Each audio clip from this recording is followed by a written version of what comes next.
Assalamualaikum warahmatullahi wabarakatuh. Halo semuanya, selamat datang di video presentasi kali ini. Perkenalkan, saya Jizan Hadiamia Aulia dengan NIM 1242080080050 dari kelompok 6 yang akan memandu jalannya presentasi. Pada kesempatan kali ini, kita akan membahas mengenai statistika pendidikan. Sebelumnya, saya di sini tidak sendiri. Saya ditemani oleh rekan-rekan saya yang bernama Ima, Muti, dan Lido, yang akan menjelaskan materi secara rinci agar kita lebih memahami topik yang sedang dibahas. Baik, tanpa berlama-lama, mari kita simak penjelasannya.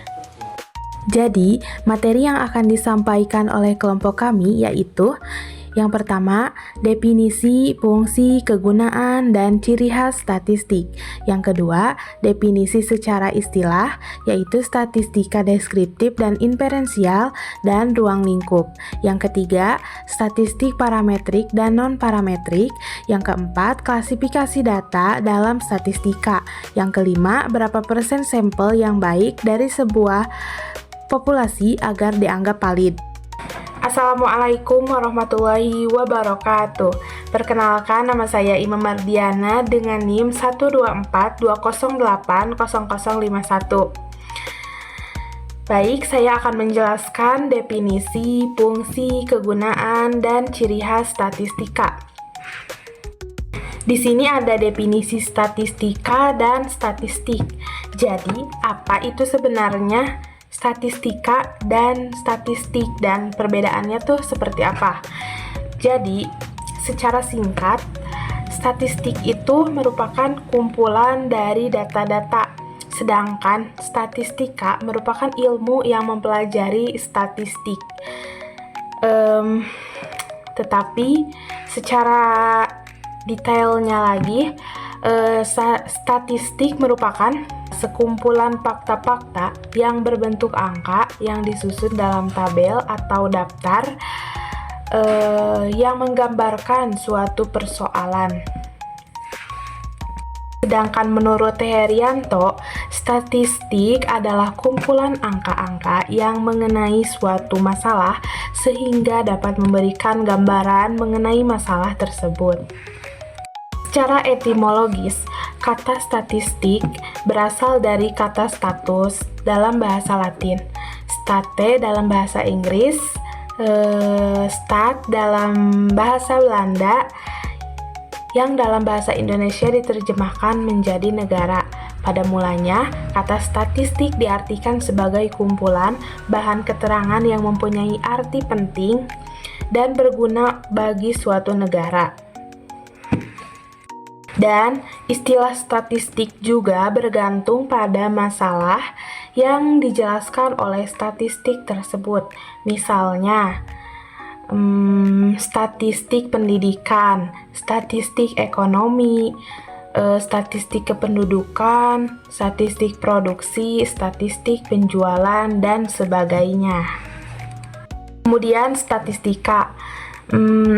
Statistika merupakan metode ilmiah yang mempelajari pengumpulan, pengaturan, perhitungan, penggambaran, dan penghasilan data, serta penarikan kesimpulan yang valid berdasarkan penganalisisan yang dilakukan dan pembuatan keputusan yang rasional.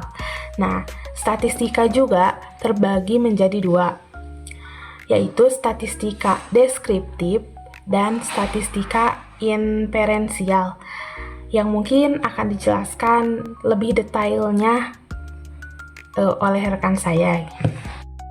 Selanjutnya, fungsi statistika. Yang pertama itu, statistika itu bisa dijadikan sebagai bank data untuk menyediakan data untuk diolah dan diinterpretasikan agar dapat digunakan untuk menerangkan keadaan yang perlu diketahui atau diungkapkan. Kemudian, alat quality control untuk membantu standarisasi dan sekaligus sebagai alat pengawasan juga. Terus alat analisis merupakan suatu metode penganalisisan data. Kemudian yang terakhir, untuk pemecah masalah dan pembuatan keputusan sebagai dasar penerapan kebijakan dan langkah lebih lanjut untuk mempertahankan, mengembangkan perusahaan, dan memperoleh keuntungan. Dan kegunaan statistika. Kegunaan statistika itu yang pertama, untuk membantu peneliti dalam menggunakan sampel sehingga peneliti dapat bekerja efisien dengan hasil yang sesuai dengan objek yang ingin diteliti. Kemudian yang kedua, membantu peneliti untuk membaca data yang telah terkumpul sehingga peneliti dapat mengambil keputusan yang tepat. Yang ketiga, membantu peneliti untuk membaca data yang telah terkumpul sehingga peneliti dapat mengambil keputusan yang tepat. Yang keempat, membantu peneliti untuk melihat ada tidaknya perbedaan antara kelompok yang satu dengan kelompok yang lain atas objek yang telah diteliti.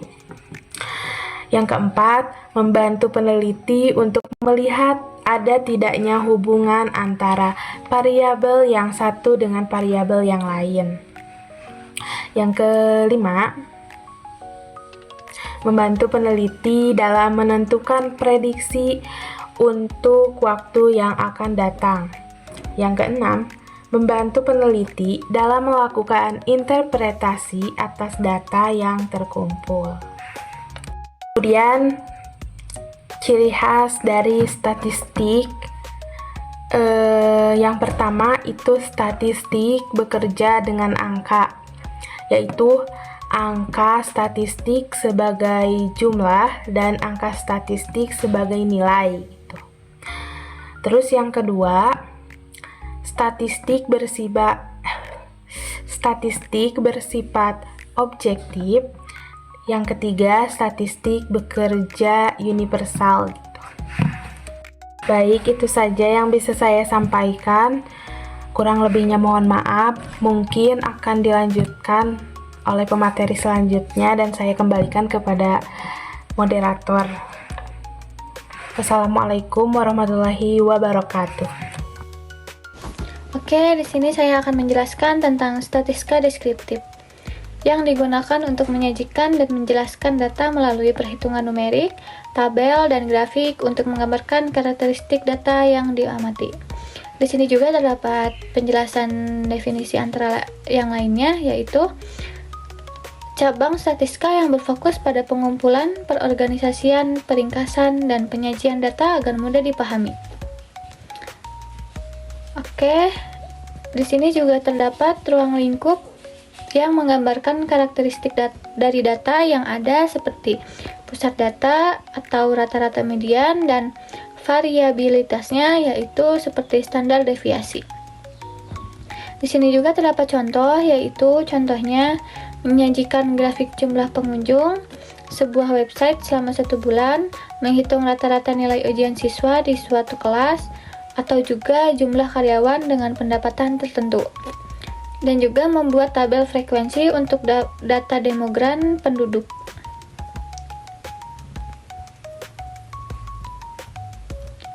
Oke, di sini juga ada statistika inferensial yang digunakan untuk membuat prediksi, generalisasi, dan penarikan kesimpulan tentang suatu populasi yang berdasarkan data sampel yang diambil dari populasi tersebut.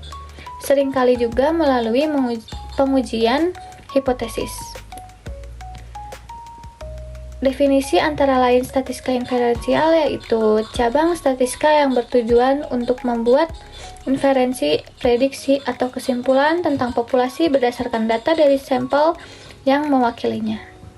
Di sini juga terdapat ruang lingkup yang melibatkan estimasi parameter populasi, pengajuan hipotesis, dan penarikan kesimpulan yang berlaku secara umum.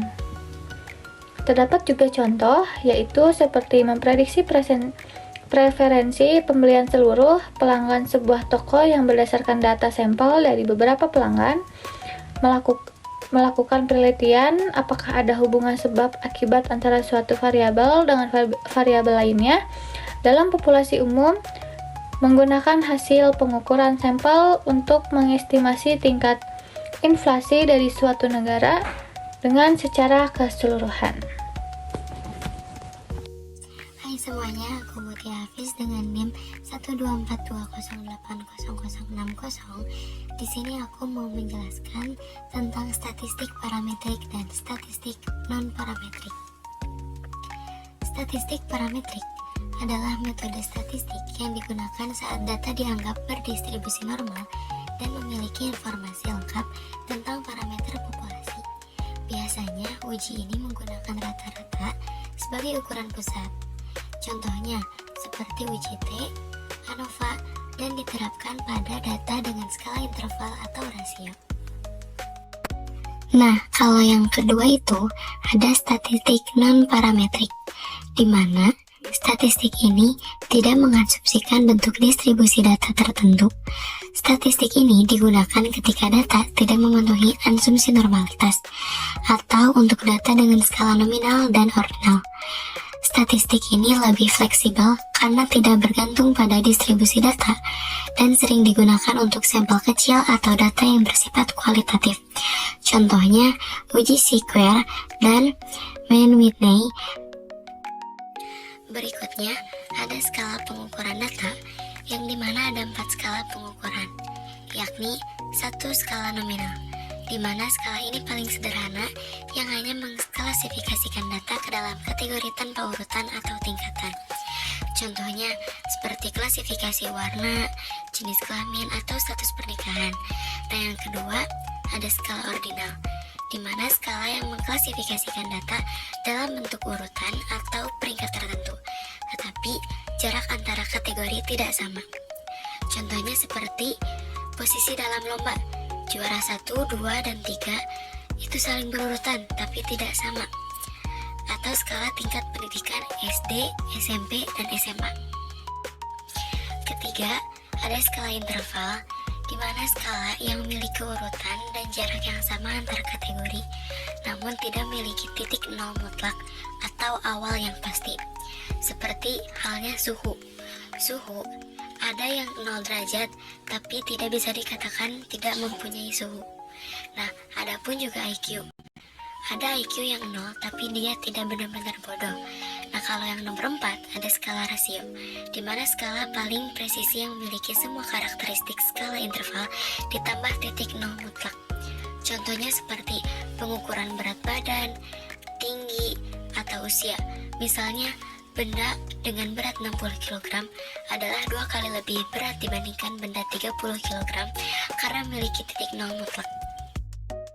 Nah, ditegaskan lagi ya, kalau misalnya ada pertanyaan kapan memilih uji parametrik, berarti ketika data berdistribusi normal atau mendekati normal, data berskala interval atau rasio, populasi memiliki varians yang homogen, kemudian sampel besar. Contohnya itu tadi, seperti suhu. Suhu walaupun dari suhu 0 derajat, tapi suhu tidak mutlak 0. Nah, kalau misalnya kapan memilih uji non-parametrik ketika data tidak normal, data berskala nominal atau ordinal, sampel relatif kecil. Contohnya seperti apa?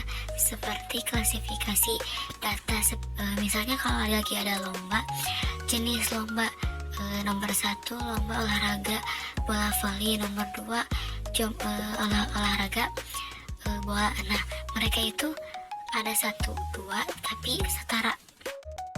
Kemudian klasifikasi data yang seharusnya dipaparkan oleh Ridho Nugraha. Pengertian data. Data, fakta atau informasi yang dikumpulkan untuk dianalisis merupakan bahan baku utama dalam proses penelitian statistik. Contohnya seperti jenis kelamin, nilai ujian, tingkat kepuasan, berat badan, dan pendapatan. Selanjutnya, klasifikasi data berdasarkan sifatnya. Yang pertama, data kualitatif atau kategori merupakan data yang dinyatakan dalam bentuk kategori atau atribut, tidak berupa angka tetapi dapat dikuantifikasi atau diberi kode angka. Contohnya seperti jenis kelamin, status pernikahan, dan tingkat kepuasan. Yang kedua, data kuantitatif atau numerik merupakan data yang dinyatakan dalam bentuk angka, hasil dari pengukuran atau perhitungan. Contohnya seperti usia, tinggi badan, nilai ujian, dan jumlah penjualan. Selanjutnya, klasifikasi data berdasarkan pengukuran. Skala pengukuran menentukan jenis operasi matematika dan statistik yang dapat dilakukan. Yang pertama, skala nominal. Cirinya hanya untuk membedakan atau memberi label kategori. Contohnya seperti kode agama, jenis kelamin, dan analisis statistik. Yang kedua, skala ordinal. Cirinya dapat diurutkan berjejeran tetapi jarak antara jenjang tidak sama. Contohnya seperti tingkat pendidikan, peringkat kelas, dan skala. Yang ketiga, skala interval. Cirinya, data dapat diurutkan dan memiliki jarak yang sama, tetapi tidak memiliki nilai nol mutlak. Operasi bisa ditambahkan atau dikurang, tetapi tidak bisa dikali atau dibagi. Contohnya seperti suhu dan skor. Yang keempat, skala rasio. Cirinya memiliki semua ciri khas interval ditambah nilai nol mutlak yang berarti benar-benar tidak ada. Operasinya, semua operasi matematika berlaku. Contohnya seperti berat badan, tinggi badan, pendapatan, usia, dan analisis statistik. Kemudian, berapa persen sampel yang baik dari sebuah populasi yang dianggap valid? Sampel sebanyak 30 hingga 300 orang atau sekitar 10-30% dari populasi sering dianggap memadai, terutama jika menggunakan teknik sampling yang tepat dan tingkat kesalahan yang wajar, sekitar 5%, seperti dalam rumus Slovin. Inilah referensi yang kelompok kami gunakan. Terima kasih kepada saya dan rekan-rekan saya atas penjelasannya yang sangat bermanfaat. Semoga apa yang sudah disampaikan bisa menambah pengetahuan kita semua. Demikian video presentasi kali ini. Terima kasih atas perhatian Anda. Sampai jumpa di kesempatan berikutnya. Wassalamualaikum warahmatullahi wabarakatuh.